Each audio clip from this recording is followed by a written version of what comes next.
अभ्यास एक विविध प्रश्नावली। पहला प्रश्न है, दो क्रमागत धन पूर्णांकों का गुणनफल 2 से विभाज्य। कह रहा है कि दो क्रमागत धन पूर्णांकों का गुणनफल 2 से विभाज्य है। यह कथन सत्य है या असत्य है? कारण दीजिए।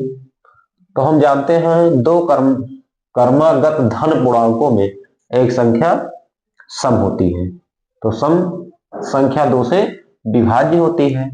जैसे एक संख्या हम 20 लेते हैं तो दूसरी संख्या 21 होगा।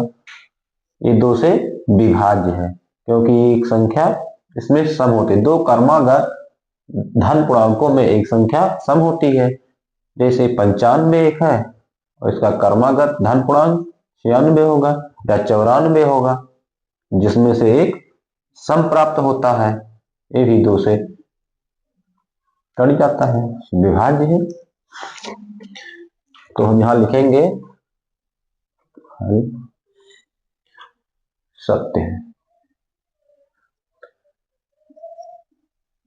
सत्य है। अब कारण में लिखना है क्यों सत्य है, कारण भी देना है। क्योंकि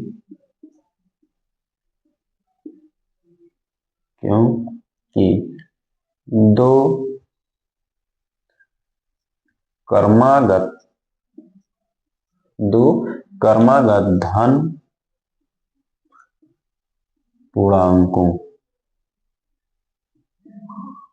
में एक संख्या सम होती है।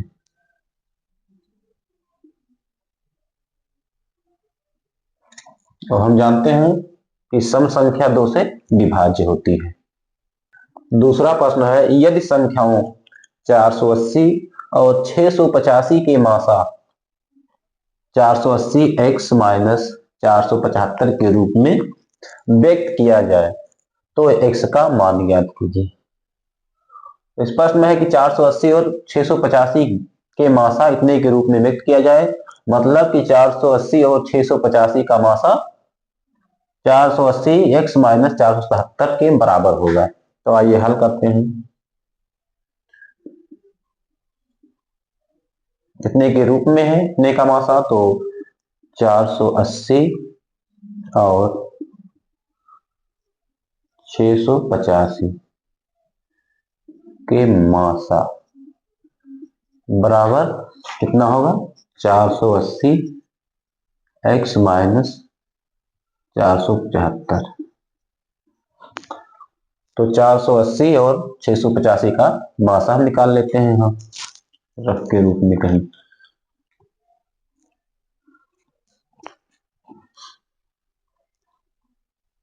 तो किसी संख्या का मासा हम भाग से भी निकाल सकते हैं। तो बड़ी संख्या में छोटी संख्या से भाग 480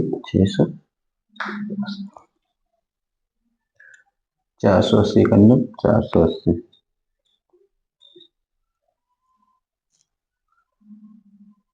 480 में भाग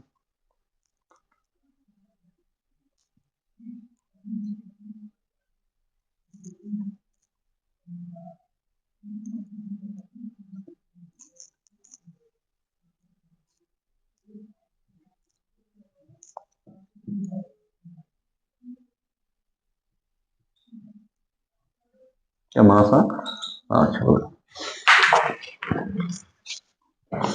तो इतने का 480 और 685 का मासा 5 होगा। तो 5 बराबर 480x माइनस 475। अब हमें समीकरण प्राप्त हुआ, x का मान ज्ञात करना। इधर प्लस है, माइनस है, इधर आकर प्लस हो जाएगा। 5 प्लस 475 बराबर 480 x प्लस है, दोनों जुड़ जाएगा। 480 बराबर 480 x के साथ एक गुणे के रूप में है, इधर आएगा तो भाग में होगा। 480 बटे में 80 बराबर x। 480 480 1 बराबर x यह x बराबर, हमें x का मान क्या प्राप्त हुआ, 1 प्राप्त हुआ। तीसरा प्रश्न है, वह बड़ी से बड़ी संख्या ज्ञात कीजिए जिससे 70 तथा 125 को भाग देने पर शेषफल क्रमशः 5 और 8 प्राप्त हो।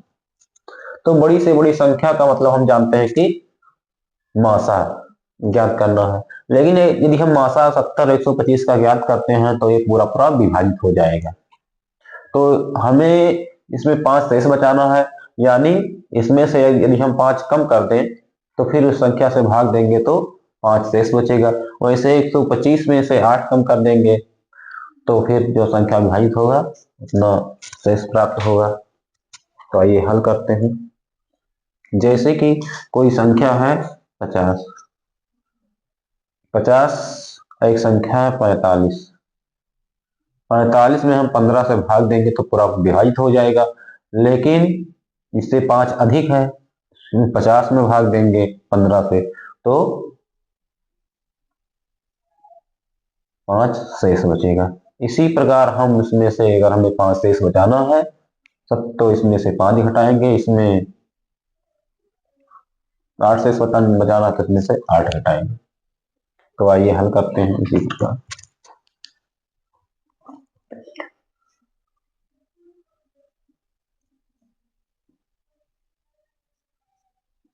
70 माइनस 5 बराबर,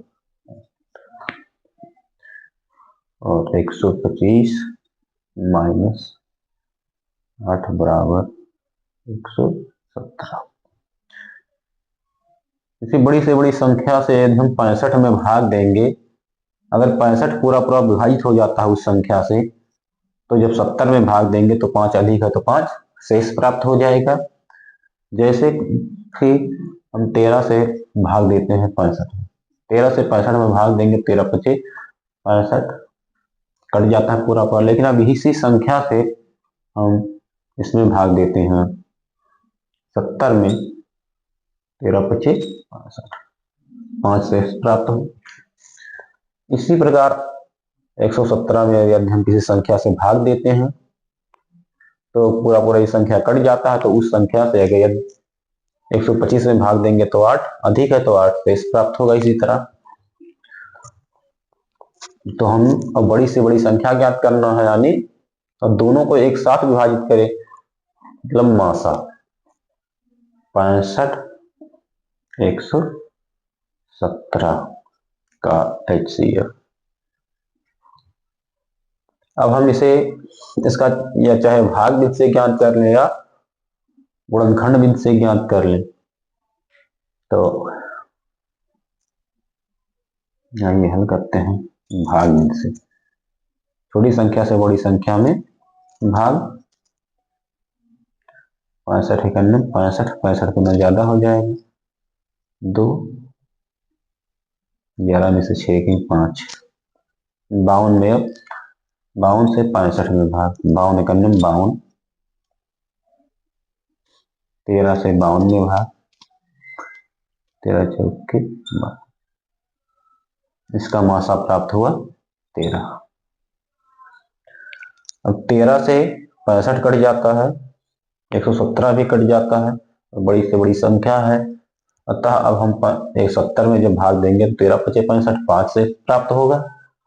125 में भाग देंगे 13 9 117, इसमें 8 शेष प्राप्त होगा। तो इसका उत्तर होगा बड़ी से बड़ी संख्या जो है नहीं। चौथा प्रश्न है, P और Q के मानों को ज्ञात कीजिए जिससे कि 2520 का अभाज्य गुणनखंडन इतना हो। 2520 का अभाज्य गुणनखंडन इतना हो, तो हमें यहाँ P और Q का मान ज्ञात करना है। तो हम जानते हैं किसी भी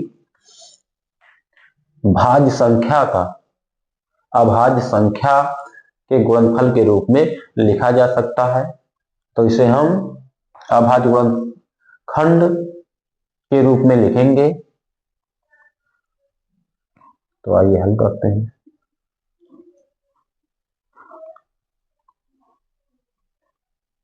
तो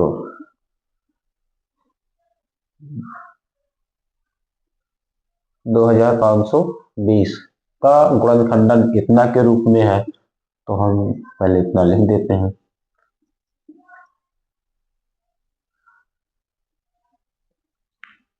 और अब हम इसका गुणनखंड करते हैं, क्योंकि हम जानते हैं किसी भी भाज्य संख्या को अभाज्य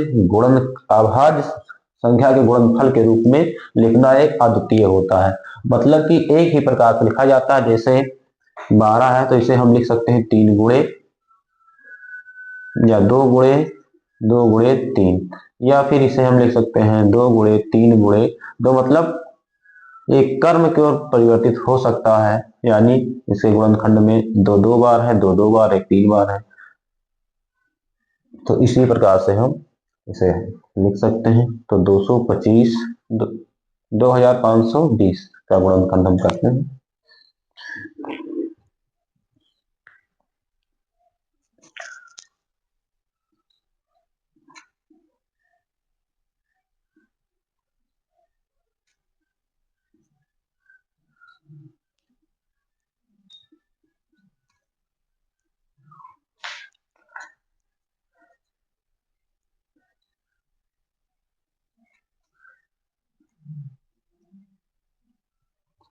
तो इसका हम गुणनखंड लिख सकते हैं 2 गुणे या घात के रूप में डायरेक्ट लिख देते हैं। 2 के घात 3 होगा, 3 2 बार है तो 3 के घात 2 होगा। 5 एक बार है, 7 एक बार है। अब हम इससे तुलना करेंगे। तो 2 के घात 3, 2 के घात 3, यहाँ 3 के घात p है, यहाँ 3 के घात 2 है। तुलना करने पर p बराबर 2 7 है और यहाँ 5 है, तो होगा q बराबर 5। ये आपका आंसर होगा। 5वां प्रश्न है, सिद्ध करो कि √2 अपरिमेय संख्या है तथा दिखाइए कि 3/√2 भी अपरिमेय संख्या है। तो पहले हम √2 को अपरिमेय संख्या सिद्ध करेंगे, उसके बाद में फिर 3/√2 को सिद्ध करेंगे।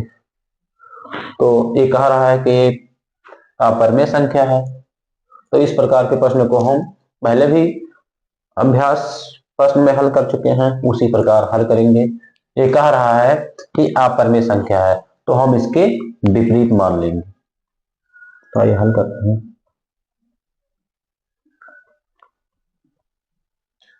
माना √2 एक परिमेय संख्या है।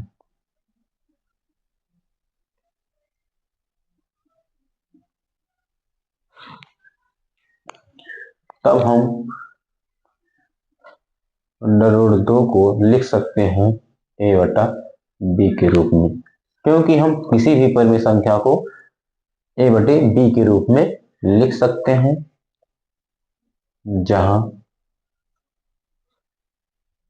a और b सह अभाज्य संख्या है।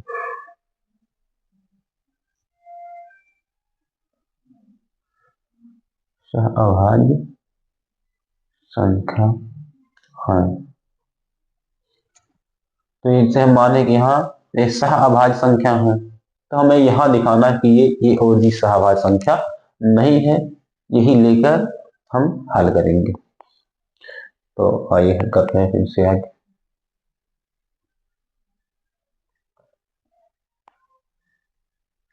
दोनों पक्षों का वर्ग करने पर, दोनों पक्षों का वर्ग करने पर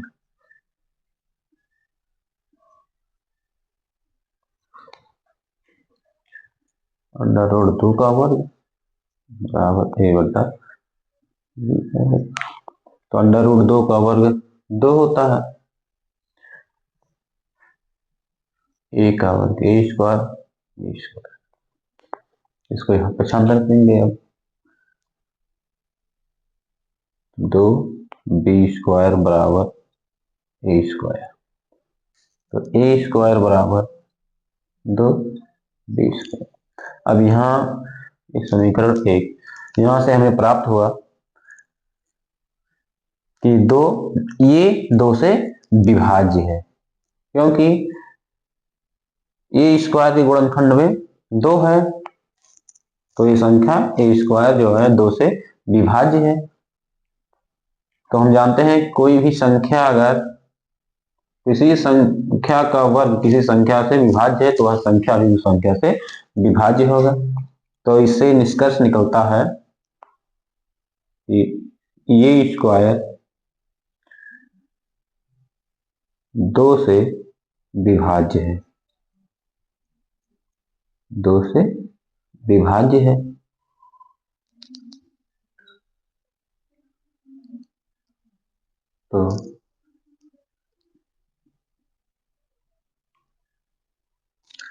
तो ये भी 2 से विभाज्य होगा,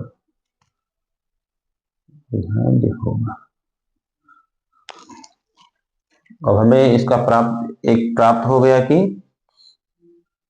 ये जो है 2 से विभाज्य है। अब b को भी इसी रूप में ज्ञात करना है। तो अब ये स्क्वायर 2 से विभाज्य है, तो इसके बराबर हम कुछ मान लेते हैं। माना जब a 2 से विभाज्य है तो माना a बराबर 2 d मान लेते हैं। a का मान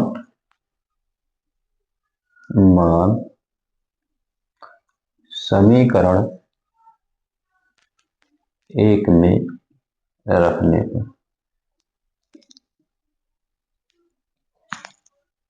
पर समीकरण है ए स्क्वायर, तो हो जाएगा 2d स्क्वायर बराबर 2d²। तो 2d का स्क्वायर मतलब 2 दूना 4d² बराबर 2d²। 2 इधर आएगा बटे के रूप में, हम 4d² बटे 2 बराबर b²। तो दोनों चलेगा 2d² बराबर b² या b² बराबर 2d²। अब यहाँ b² के गुणनखंड में 2 है, यानी b² 2 से विभाज्य है। तो इससे समीकरण 2, इससे निष्कर्ष निकलता है कि b² 2 से विभाज्य है। यदि b² 2 से विभाज्य है तो b भी 2 से विभाज्य होगा,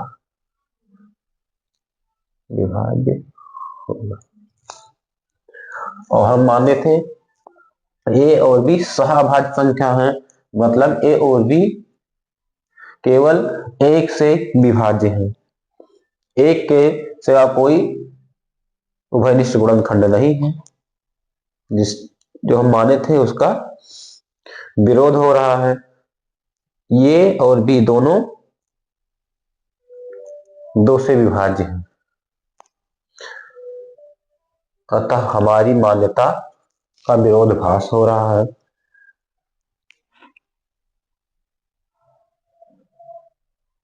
अतः हमारी मान्यता का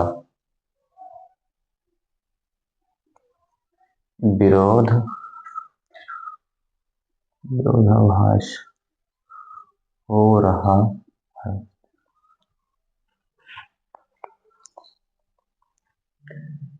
इसलिए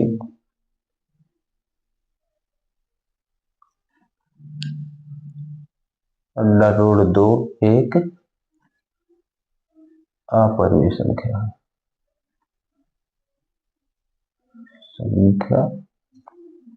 यही हमें सिद्ध करना था। और अगला है कि √3/2 भी अपरिमेय संख्या है, तो इसे भी सिद्ध करते हैं। इसी तरह माना √3/2 एक परिमेय संख्या कह रहा है तो हम अपरिमेय संख्या कह रहे हैं तो हम अपरिमेय संख्या माना √3/2 एक परिमेय संख्या है। तब हम √3/2 को a/b या p/q के रूप में लिख सकते हैं।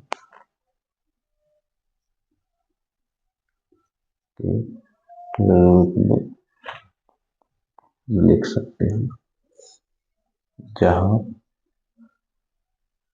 p और q कोई पूर्णांक है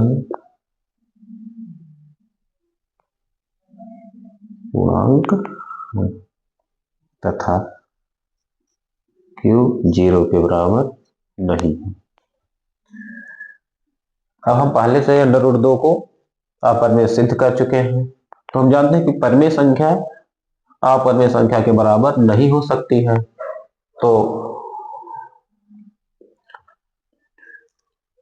उसी प्रकार हम यहां देखेंगे कि एक तरफ परिमेय संख्या और एक तरफ अपरिमेय संख्या तो करेंगे। तो √2 को छोड़कर एक तरफ p और q को रखेंगे, तो ये उधर जाएगा, इधर आएगा, 3q बराबर √2 p इधर आएगा, भाग में होगा 3q/p बराबर √2। और हम जानते हैं कि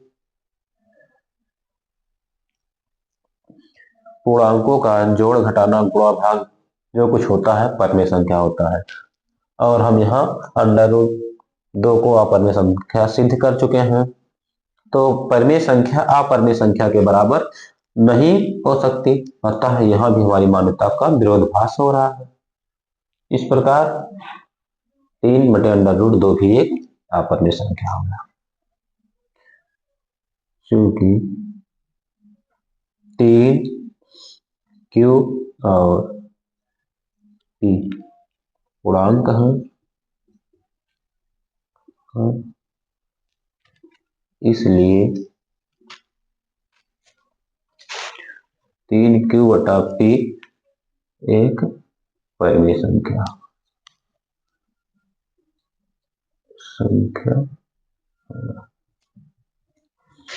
परिमेय संख्या होगा, और √2 अपरिमेय संख्या है।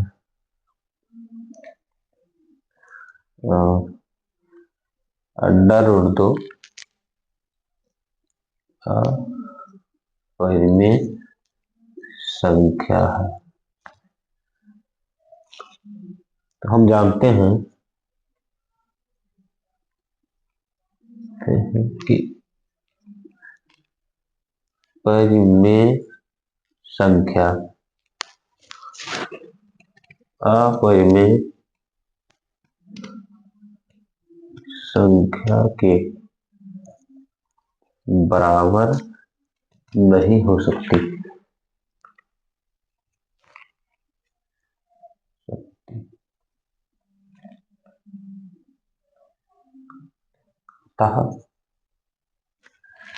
हमारी मान्यता का विरोधाभास हो,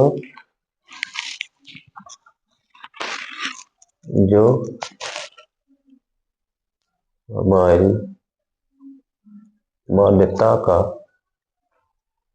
विरोधाभास हुआ, अतः 3/√2 भी एक अपरिमेय संख्या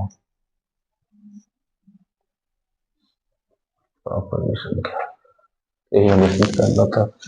छठा प्रश्न है संख्याओं 55 और 210 का मासा ज्ञात कीजिए।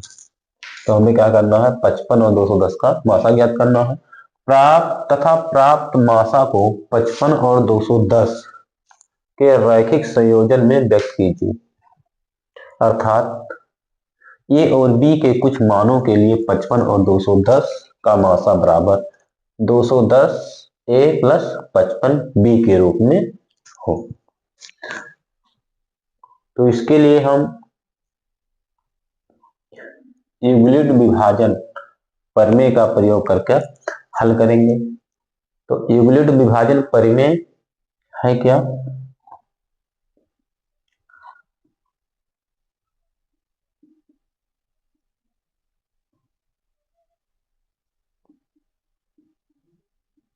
विभाजन प्रमेय, यूक्लिड विभाजन प्रमेय है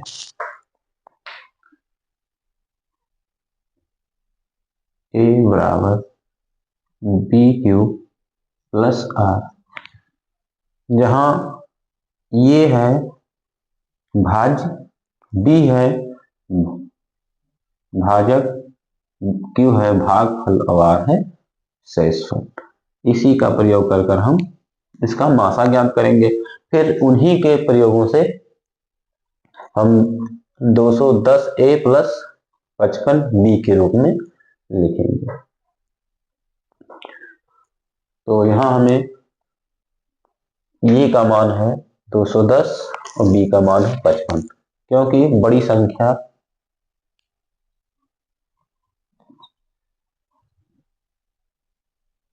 ए बराबर है 210, तो 210 ये भाज्य हुआ।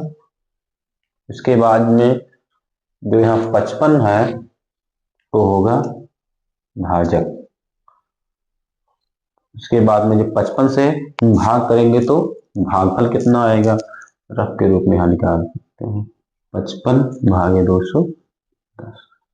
तो इसे हम 3 बार लेके जाएंगे, 4 बार ज्यादा हो जाएगा, 5 एक 15, 5 एक 15, 16, 5 4 45। भाजक है 55 तो भागफल होगा 3, भागफल 3 और शेषफल होगा 45।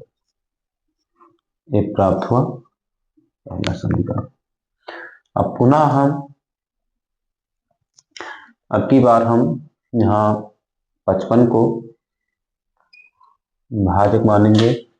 जिस प्रकार हम निकालते हैं भाग विधि से मासा,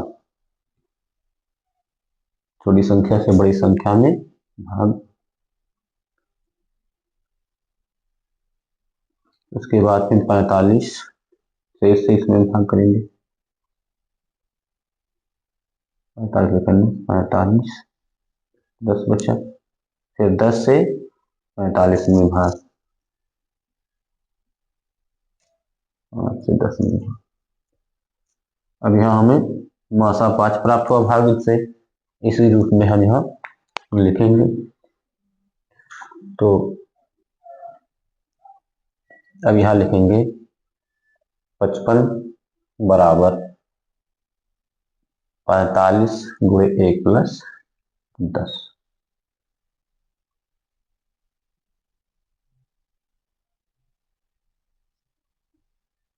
समीकरण 2 हुआ। अब पुनः हम 45 को लिखेंगे बराबर 10 गुणे 4 प्लस 5, समीकरण नंबर 3 है। पुनः हम 10 को लिखेंगे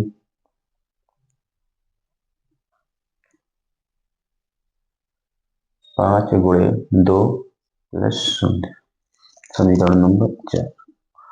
जब शेषफल 0 प्राप्त होता है तो जो भाजक होता है वो हमारा मासा हो जाता है। तो भाजक यही है, भाजक बी। तो मासा बराबर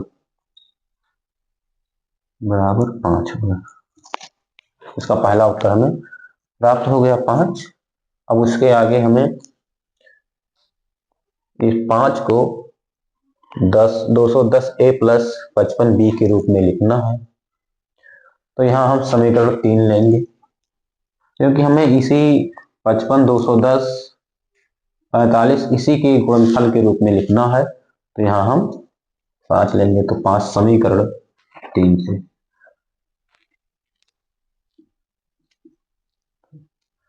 समीकरण 3 से 5 बराबर होगा, 5 बराबर इधर एक प्लस के रूप में इधर आएगा माइनस हो जाएगा। तो 5 बराबर 45 और प्लस के रूप में इधर आएगा तो माइनस 10 गुणे क्या होगा।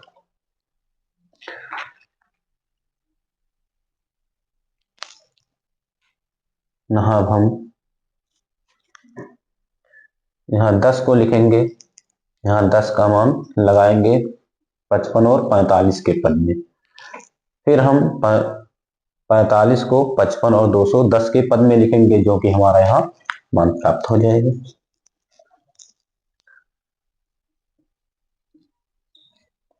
दस का मान होगा 55 माइनस 45 गुणे 1,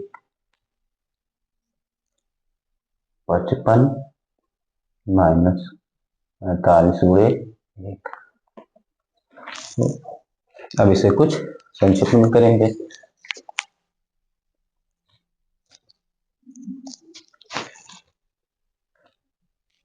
माइनस 55 गुणे 4 और माइनस माइनस का प्लस 45 गुणे 4। अब यहाँ हम 45 गुणे 4 और 45 को एक तरफ करेंगे, 45 गुणे 4, 55 गुणे।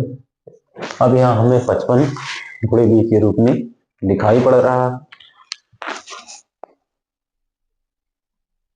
इसमें से 45 कॉमन होगा तो बचेगा 1 प्लस 4।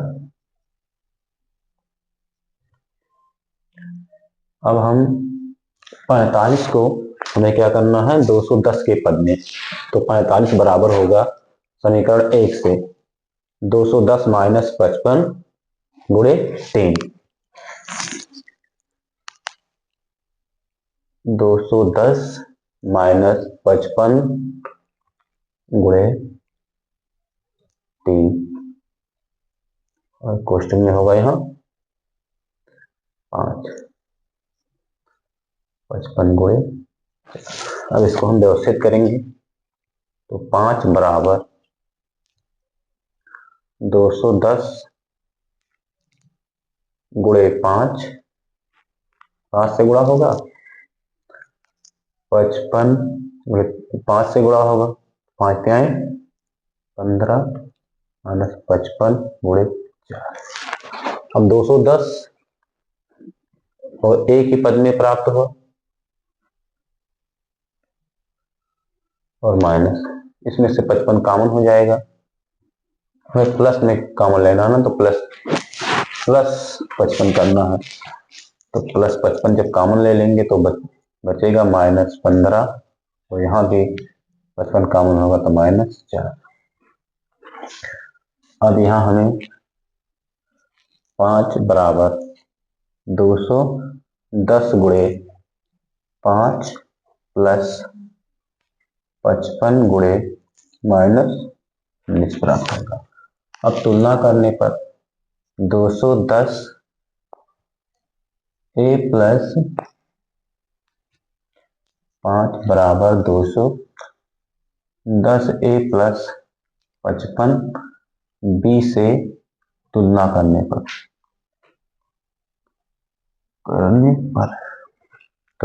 पर ए बराबर 5 होगा और बी बराबर माइनस 19। यही हमारा उत्तर होगा। ये रफ कार्य है।